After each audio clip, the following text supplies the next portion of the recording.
अस्सलामु अलैकुम वरहमतुल्लाहि वबरकातुहू। बच्चों, मैं आप तमाम के सामने फिर हाजिर हूँ आपका पसंदीदा प्रोग्राम लेकर, जिससे माशाअल्लाह हम लोग जो है डिस्कस कर रहे हैं, बहुत सारी एक्टिविटीज़ देख रहे हैं, दुआएं सीख रहे हैं और बहुत सारे सिनेरियो सिचुएशंस हम देख रहे हैं और उसमें कुछ ना कुछ सीख रहे हैं। उम्मीद करता हूँ बहुत सारी बातें आपने सीखी और सीखने के बाद अब आप उस पर अमल भी कर रहे होंगे और इस अमल के सिलसिले को आप जारी रखेंगे बच्चों, इसलिए कि असल चीज़ जब हम कोई चीज़ सीखते हैं वो होता है हम उस पर अमल करें।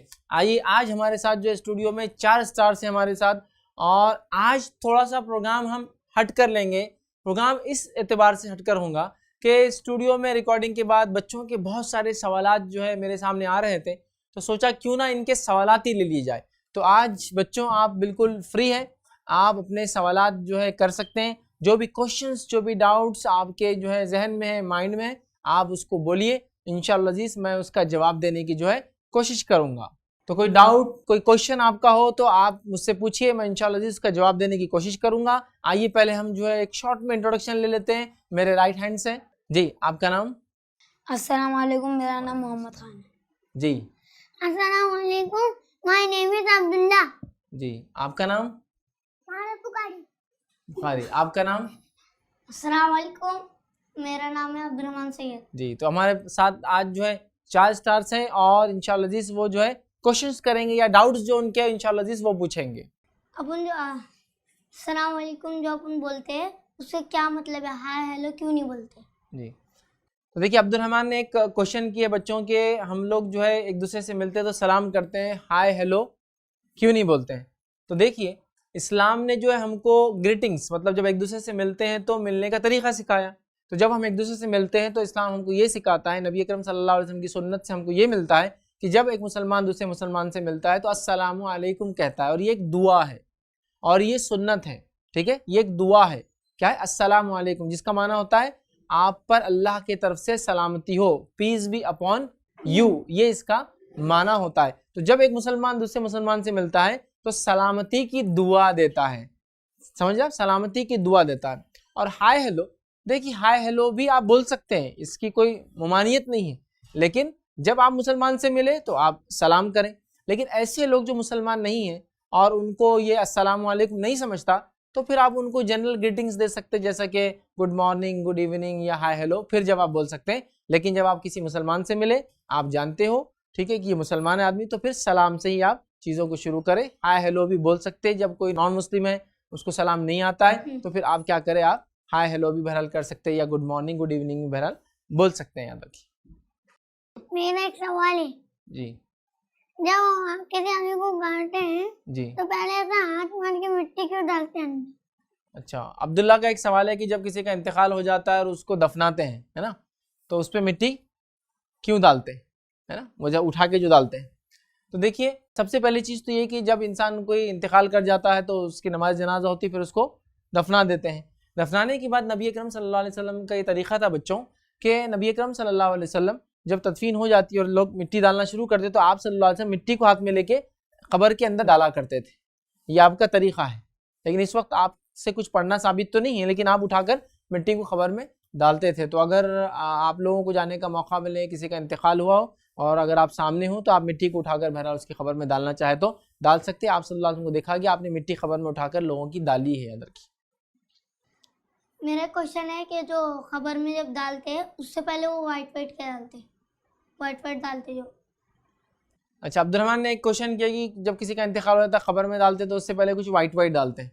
देखिए मुझे तो नहीं मालूम, नबी अकरम सल्लल्लाहु अलैहि वसल्लम के ज़माने में बहुत सारे सहाबा का इंतकाल वगैरह तो बस कफन पहनाया जाता था और इंसान को दफना दिया जाता था। अब वो वाइट वगैरह पता नहीं, कोई खुशबू वगैरह अगर डाल रहा हूँ तो एक अलग बात है, लेकिन सुन्नत से ऐसी कोई चीज़ साबित नहीं है। हाँ, कफन पे खुशबू वगैरह मैयत के जो है लगा सकते हैं, इसमें कोई हर्ज नहीं। हाँ, पाउडर डालते तो शायद वो खुशबू या कुछ रहती होंगी, लेकिन सुन्नत से खबर में कुछ भी डालना साबित नहीं है। याद रखिए। मेरा एक सवाल है, अगर डराने ख्वाब है तो क्या करना चाहिए?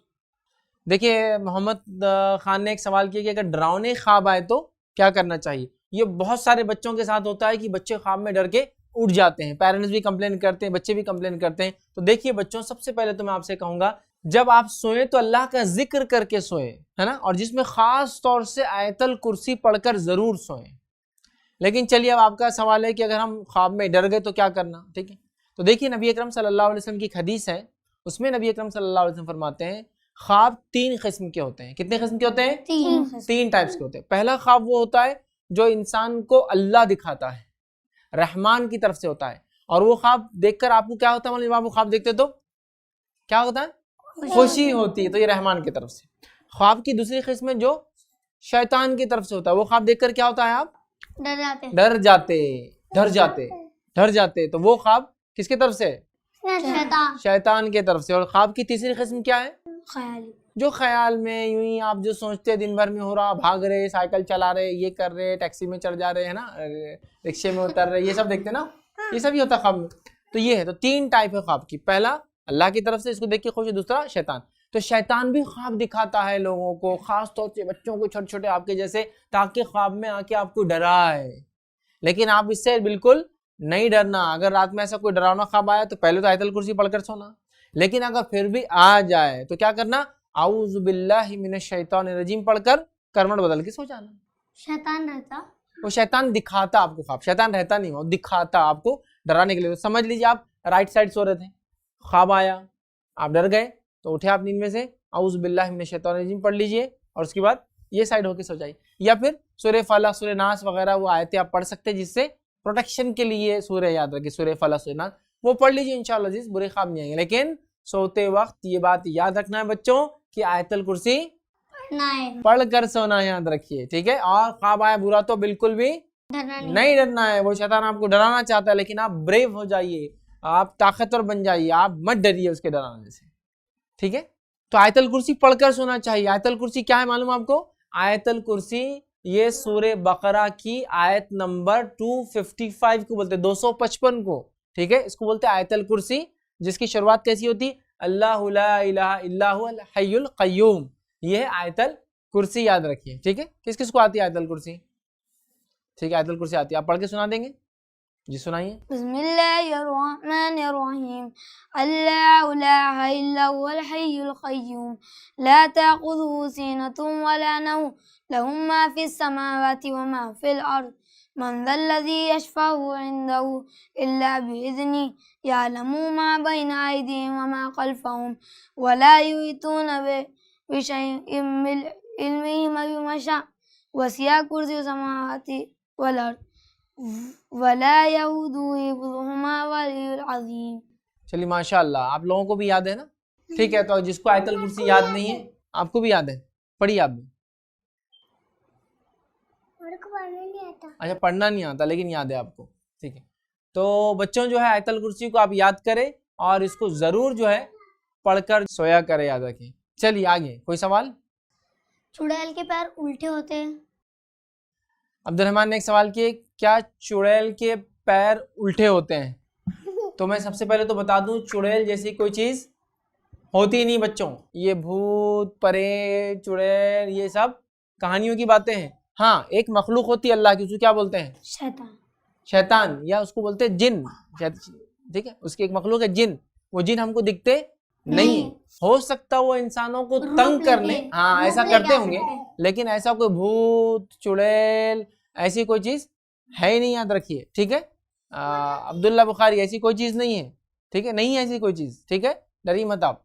तो ऐसी कोई चीज नहीं है, ठीक है। तो चुड़ैल के पैर उल्टे होते हैं ऐसा कुछ भी नहीं, याद रखिए। तो कोई चुड़ैल नहीं होती बच्चों, कोई डरने की आपको जरूरत नहीं है। हाँ, जिन होते हैं, लेकिन अल्लाह ताला ने उसके रसूल के जरिए हमको बता दिया उनसे प्रोटेक्शन कैसे करना, अपना बचाव कैसे करना। तो कोई चुड़ैल उड़ैल नहीं होती, उसके पैर उल्टे सीधे, ऐसी कोई बात सही नहीं है। मेरा एक सवाल है जी। जब आदमी को गाड़ते हैं तो कफन बनाते हैं ना, तो कुछ लाल लाल खून जैसा कुछ दिखता है। जी बोलिए, बोलिए आपका सवाल, बोलिए ना। बोले समझ गया। तो देखिए, अब्दुल्ला ने एक अभी सवाल किया है कि जब इंसान की तदफीन करते हैं तो उसके कफन के ऊपर कुछ लाल लाल लगावा रहता कभी। तो देखिए, आमतौर से जब इंसान को कफनाते हैं तो उस पर कभी इतर वगैरह लगाते हैं, इतर खुशबू, तो उसके धब्बे, उसके स्पॉट्स वो आ जाते हैं। या कभी ऐसा भी होता है कि कोई डेड बॉडी रहती और उनको कोई एक्सीडेंट वो हुआ है या कुछ ऐसा हो गया जिसकी वजह से उनके जिस्म में से खून निकलता है, तो कभी उसके भी होते हैं, लेकिन जनरली वो इतर वगैरह लगाते हैं ना, उसके वो स्पॉट्स होते हैं। जी, आदमी का चाचा लैपटॉप से। चलिए अगला सवाल कौन करेगा जी? अल्लाह ताला कहाँ रहता? तो अल्लाह ताला कहाँ है? अब्दुल्ला सैयद ने सवाल किया कि अल्लाह ताला कहाँ है। तो याद रखिए अल्लाह ताला बच्चों अपने अर्श पर है, ठीक है। अल्लाह ताला सातों आसमान के ऊपर अर्श है और अर्श पर अल्लाह ताला मुस्तवी है, याद रखिए। तो अल्लाह ताला कहाँ है? अर्श पर है। और अल्लाह रब्बुल इज्जत ने कुरान में भी कई आयतों के अंदर ये बात को बयान किया, जैसा कि एक आयत है अर्रहमानु अलल अर्श इस्तवा, के रहमान जो अल्लाह है वो अर्श पर है, याद रखिए, ठीक है। तो अल्लाह ताला कहाँ है? सातों आसमान अर्श के ऊपर, सातों आसमान के ऊपर अर्श और उसके ऊपर, मतलब स्पेस के ऊपर बहुत। हाँ मतलब ऊपर। अब वो डायरेक्शन उसका कहाँ है, स्पेस में है कहाँ है हमको नहीं पता, लेकिन ऊपर की तरफ है, ऊपर की तरफ अर्श पर। अर्श कहाँ है? अर्श ऊपर की तरफ है और सातों आसमान के ऊपर अर्श है और उस पर अल्लाह ताला जो है अल्लाह ताला जो है अर्श पर है जी। कोई सवाल है और जी? खाना खाने से बिस्मिल्लाह नहीं बोले तो क्या होता?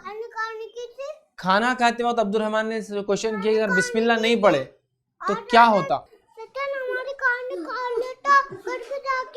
तो देखिए खाना खाने से पहले अगर बिस्मिल्लाह नहीं पढ़े तो रसूलुल्लाह सल्लल्लाहु अलैहि वसल्लम हदीस में फरमाया कि शैतान उस खाने में दाखिल हो जाता है, याद रखिए। जब हम खाना खाते और बिस्मिल्लाह नहीं बोलते तो क्या होता? वहाँ उस काम में फिर शैतान दाखिल हो जाता और वो भी क्या करता हमारे साथ? खाना खाता और उल्टी करता। हाँ खाना खाता और अगर बीच में किसी को याद आए बिस्मिल्लाह नहीं पढ़े थे और अगर बीच में पढ़े तो क्या करता? फिर उल्टी करके निकाल देता। तो बच्चों जब भी खाना खाएंगे क्या पढ़ेंगे? बिस्मिल्लाह पढ़ेंगे। बिस्मिल्लाह नहीं पढ़े तो क्या होता?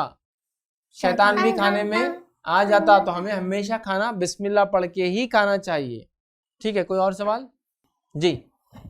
अगर किसी आदमी को दफनाने के लिए ले जाते हैं ना कभी ऐसा उठा के, हाँ तो उसके ऊपर जाली और फिर ऐसा कपड़ा डालते क्यों? हाँ अब्दुल्ला का एक सवाल आया कि किसी का इंतकाल हो जाता तो उसको उठा के ले जाते तो उस पर जाली और कपड़ा क्यों डालते, है ना। तो देखिए नबी अकरम सल्लल्लाहु अलैहि वसल्लम के ज़माने में ऐसा होता था, जो इंसान जिस चीज़ पर इंतकाल कर जाता था वही चारपाई उठा के लेके चल जाते थे। मतलब वो जो बेड होता है ना, किसी का इंतकाल हुआ बेड पर, वो बेड को उठाते और उसको लेकर चल जाते थे कब्रिस्तान। अब आज के ज़माने में वो बेड घर में से तो निकलते नहीं, दरवाजे छोटे होते हैं, तो अब सिस्टम क्या बना दी, मस्जिदों में एक खास जनाजा मतलब मैयत को ले जाने के लिए, जो इंसान मर जाता डेड बॉडी को ले जाने के लिए एक बना हुआ डब्बा जैसा रहता है, उसको बोलते जो है जनाजा बोलते, याद रखिए। उस जनाजे के अंदर तो वो मैट डालते ना अंदर, हाँ तो उस जनाजे के अंदर आदमी को डाल देते, फिर उसके बाद एक जाली डालते, उसको ढकने के लिए करते। वैसा अगर आपके ढकने को है तो ढाकिए, नहीं है तो वो भी चलता। मेरा एक सवाल है कि हम मैजिक से सब कुछ कर सकते हैं? देखिए एक सवाल जो है मोहम्मद खान ने किया, क्या मैजिक से हम सब कुछ कर सकते हैं? तो बच्चों ये बता दूं कि जो रियल मैजिक होता है, याद रखिए इस्लाम में मैजिक करना, ये जो है सहर जिसको बोलते हैं, ये हराम है, ये बहुत बड़ा गुनाह है, ठीक है। बहुत सारे लोग मैजिक के नाम से ट्रिक्स करते हैं, ट्रिक्स वो एक अलग चीज़ है, शोबदेबाजी बोलते हैं उसको। लेकिन मैजिक जो होता है सहर करना, याद रखिए इस्लाम में हराम है, बहुत बड़ा, बहुत मेजर सीन है, बड़े गुनाह कबायर में से कबीरा गुनाह, याद रखिए, ठीक है। तो क्या मैजिक से हम सब कुछ कर सकते हैं? नहीं, मैजिक से कुछ गलत लोग क्या करते हैं, शैतानों के जरिए कुछ गलत काम करते हैं, लेकिन सब कुछ वो भी नहीं कर सकते। और मैजिक भी उतना ही असर करता है किसी पर जितना अल्लाह चाहता है, याद रखिए। मतलब अल्लाह चाहता है जितना उतना ही होता है, उससे ज्यादा असर मैजिक का भी नहीं होता है, और मैजिक से हर चीज आप नहीं कर सकते, याद रखिए। मेरा एक सवाल है कि परियां रहती क्या? अब्दुल रहमान ने देखिए क्वेश्चन किए, परियां, फेरी है ना। ये देखिए परियां जो है रियल में कुछ नहीं होती, जैसा चुड़ैल नहीं होती, भूत नहीं होता, तो परियां भी कुछ नहीं होती, ठीक है। परी जैसी कोई चीज, कोई एक अलग क्रिएशन अल्लाह का, ऐसी कोई क्रिएचर नहीं है जिसको परी बोलते हैं, ठीक है। तो परी जैसी कुछ नहीं होती, लेकिन हो सकता है कुछ जिन ऐसा परी वगैरह अपने आप को बोल के लोगों को ऐसा गुमराह करते होंगे, लेकिन फेरी जैसी कोई चीज रियलिटी में नहीं होती है। हाँ एंजल्स होते हैं, एंजल्स मतलब फरिश्ते, फरिश्ते है ना, अल्लाह की बनाए। अल्लाह ताला ने जो मखलूक बनाई, इसमें कितनी मखलूक है? एक है फरिश्ते, जानवर वो तो बहुत है, लेकिन जो ऐसी मखलूकात है, एक जो सोचती और समझती है, वो कौन है? एक फरिश्ते, दूसरे जिन और तीसरे इंसान, ठीक है। फरिश्तों को अल्लाह ने किस चीज से बनाया? नूर से बनाया। जिनों को किस चीज से बनाया? आग, फायर से बनाया। और इंसानों को किस चीज से बनाया? मिट्टी से बनाया है, डस्ट से बनाया है, ठीक है। तो फेरी नहीं होती, याद रखिए। मेरा एक सवाल जी, अगर अपन जमीन के ऊपर थूके तो बदवा क्यों देती है? देखिए मोहम्मद खान ने एक क्वेश्चन किया कि जमीन के ऊपर अगर हम थूके तो क्या जमीन बदवा देती है?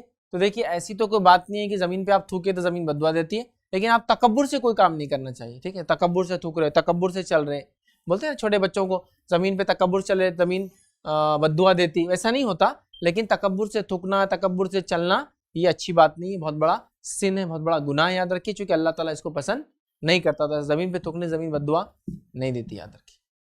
कोई और सवाल है आपका? मेरा एक सवाल है। हाँ बोलो अब्दुल्ला।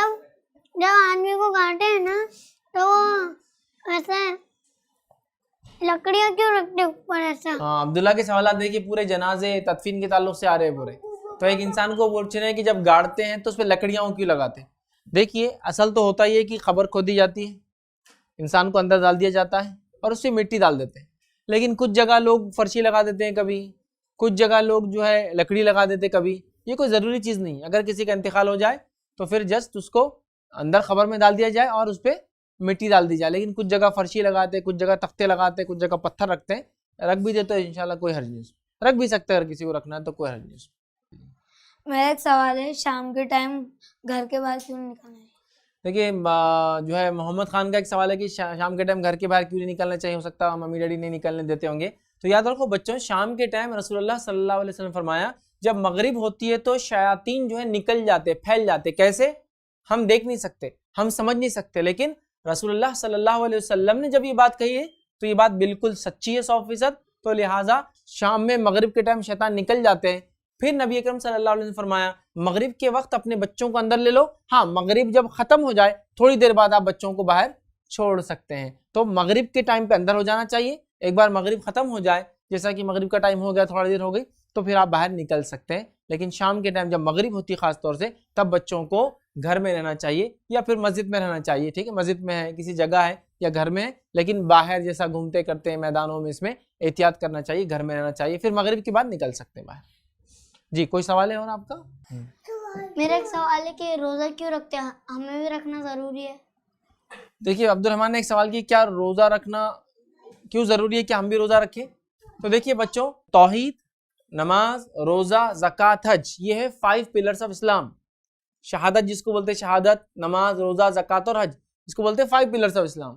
तो इसमें रोजा भी है। रोजा फर्ज है। कौन सा रोजा? जो रमजान का होता है। बाकी नफिल रोजे आप कभी भी रख सकते हैं। तो रमजान का रोजा 1 महीने का रखना हम पर फर्ज है। तो सवाल था अब्दुल रहमान का, क्या बच्चों के लिए भी है? तो बच्चों के लिए नहीं, जब तक आप बालिग नहीं हो जाते, जब तक आप बड़े नहीं हो जाते। जब आप बड़े हो जाएंगे, जब बालिग होंगे, तब आपको रोजा रखना पड़ेगा। आपको भी याद है कि अभी आप बच्चे हैं, इसलिए अभी आपके लिए रोजा जरूरी नहीं है। और कोई सवाल है आपका? मेरा एक सवाल है, नमाज पढ़ना इतना जरूरी है? देखो, मोहम्मद खान ने एक क्वेश्चन किया कि नमाज पढ़ना इतना जरूरी क्यों है। तो याद रखिए, नमाज भी वो 5 पिलर्स में से एक पिलर है। शहादत या तौहीद, नमाज, रोजा, ज़कात और हज, तो उसके अंदर एक पिलर है, क्या? नमाज पढ़ना। और नमाज तौहीद के बाद सबसे मोस्ट इंपॉर्टेंट पिलर है। तौहीद क्या है बच्चों? तौहीद मतलब एक अल्लाह को मानना, उसी की इबादत करना, ठीक है, उसी के लिए बंदगी करना, ये तौहीद है। तो एक अल्लाह को मानना। और तौहीद के बाद जो सबसे इंपॉर्टेंट दूसरी चीज है, वो क्या मालूम आपको? नमाज है। तो नमाज पढ़ना मोस्ट इंपॉर्टेंट है आफ्टर तौहीद। एक अल्लाह को मानने के बाद एक मुसलमान की पहचान ये है कि वो क्या करता है? नमाज पढ़ता है। कितने वक्त पढ़ता है? 5 वक्त। कितने दिन में 5 वक्त? एक दिन। हर एक दिन में 5 वक्त। कौन कौन सी नमाज है वो 5? फजर, ज़ोहर, असर, मगरिब, इशा। ऐसा है ना, फजर, जोहर, असर, मगरिब और इशा। आम ज़बान में बोलते फजर, जोहर, असर, मगरिब और इशा। इसके अलावा भी नमाजें हैं ना? कौन सी नमाज है इसके अलावा? नफिल नमाज है, सुन्नत नमाज है, मौक़िता है। इसमें नफिल में फिर तहज्जुद की नमाज है ना, और कई नमाजें हैं। ठीक है, तो नमाज पढ़ना बहुत बहुत ज़रूरी है। ये हमारे स्पिरिचुअल ग्रोथ के लिए भी ज़रूरी है। ये कुरान ने हुक्म दिया, ये अल्लाह का हुक्म है। नबी अकरम सल्लल्लाहु अलैहि वसल्लम ने इसको जो है पढ़ा और हमको पढ़ने का हुक्म दिया, याद रखिए। हाँ, और कोई सवाल किसी का? मेरा एक सवाल है, क्या आदमी को मरने के बाद वो भूत बन जाते हैं और भूत हमसे दोस्ती करते या अच्छा बिहेव करते हैं? देखिए अब्दुल रहमान ने क्वेश्चन किया, क्या मरने के बाद आदमी भूत बन जाता है? तो मरने के बाद आदमी की रूह क्या होती है मालूम आपको? जब इंसान मर जाता है, फरिश्ते आते हैं, मरने से पहले उसकी रूह निकालते हैं और निकाल के अपने साथ लेकर चले जाते हैं। अच्छा अगर इंसान होगा तो इल्लीन में उसको रख दिया जाता है और वो सो जाता है। और बुरा इंसान होगा तो सिज्जीन, कैद खाने में उसको बंद कर दिया जाता है और वो वहाँ हमेशा रहता। तो अच्छा इंसान हो या बुरा इंसान हो, किसी की भी रूह बच्चों वापस दुनिया में नहीं आती किसी भी सूरत में। तो कोई भूत वूत नहीं होता। भूत के बारे में लोग ये बोलते हैं ना कि जो लोग मर जाते हैं उनकी रूह भूत बन के आती, कोई भूत वूत नहीं होता है। जो मर जाते हैं अच्छे और बुरे सब लोग अपनी अपनी जगह, अच्छे लोग सो गए, बुरे लोग कैद खाने में बंद कर दिया जाता कि कोई भूत नहीं आता। और जब भूत ही नहीं है तो अच्छे भूत और बुरे भूत का सवाल ही नहीं आता, तो कोई भूत नहीं रहता, कोई भूत वगैरह से डरने की जरूरत नहीं, याद रखिए जी। कोई और सवाल है? मेरा एक सवाल है, आदम अलैहिस्सलाम को फ्रूट खाना मना क्यों है? देखिए मोहम्मद खान ने एक अच्छा क्वेश्चन किया कि आदम अलैहिस्सलाम को वो जन्नत में जो एक फल था उसको खाने से मना क्यों किया गया था। तो आइए उसको हम देखते हैं। आदम अलैहिस्सलाम को वो फ्रूट क्यों खाने से मना किया गया था ये हम नहीं जानते।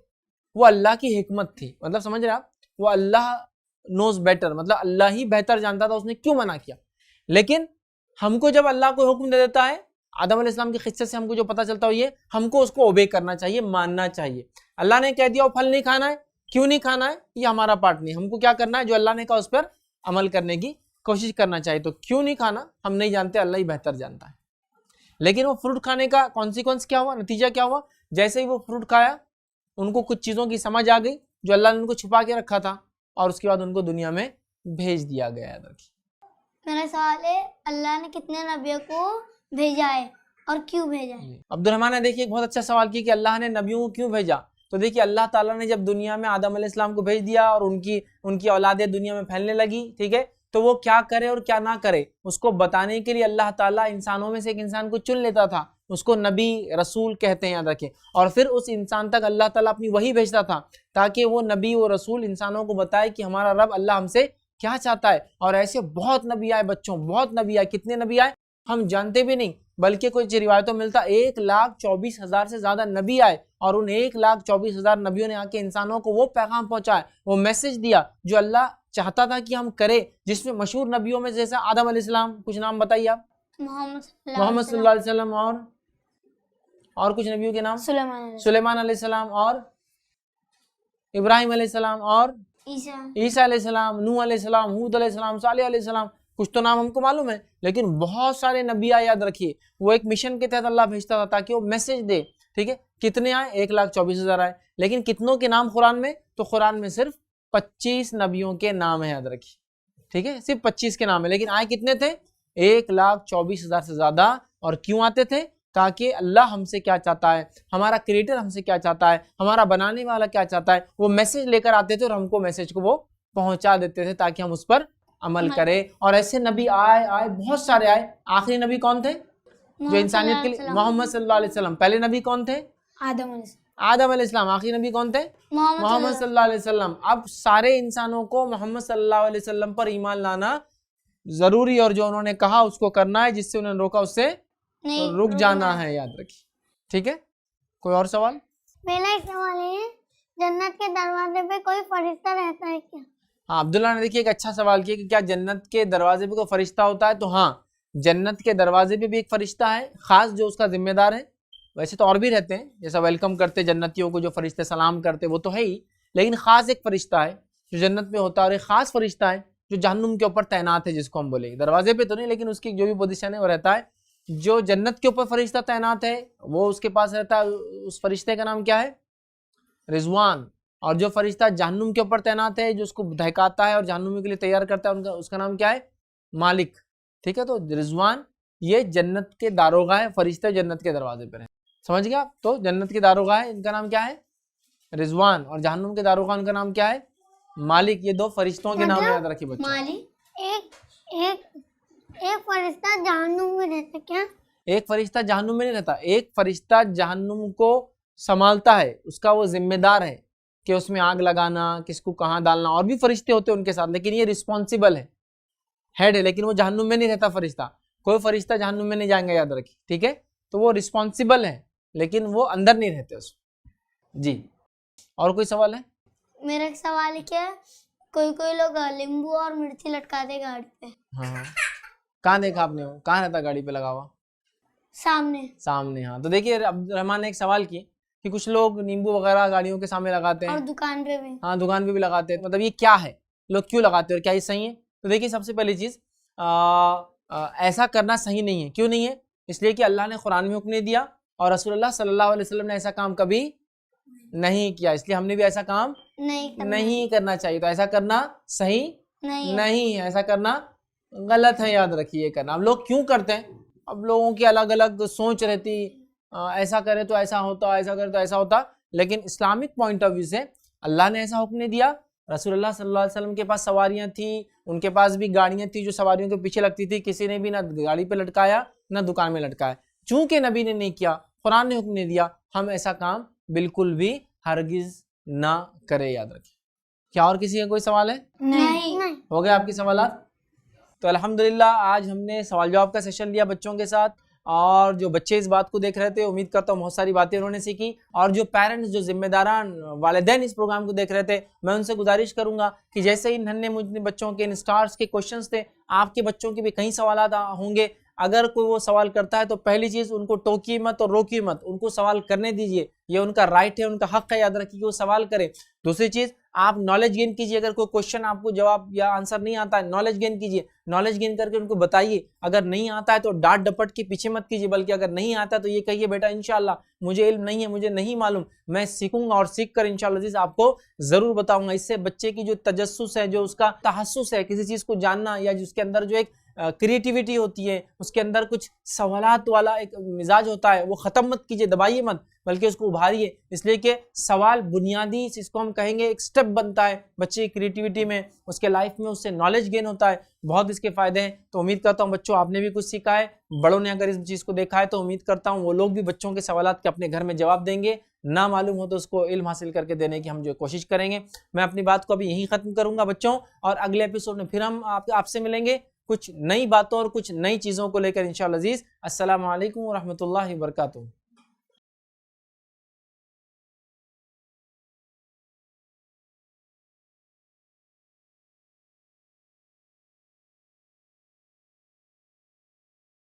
अस्सलामुअलैकुम। आप भी हमारे इस काम में ताउन करें अपनी ज़कात और सदक़ात के जरिए। डोनेशन डिटेल हासिल करने के लिए डोनेट अस पर क्लिक करें। अगर आपको हमारा वीडियो पसंद आए तो इसे शेयर करें और सवाब के हकदार बने। रोजाना हमारे नए वीडियोस पाने के लिए यूट्यूब चैनल को सब्सक्राइब करें और बेल आइकन दबाएं। हमसे दीगर सोशल मीडिया पर जुड़ने के लिए वीडियो में दिए गए IDs को सर्च करें। जज़ाकल्लाह।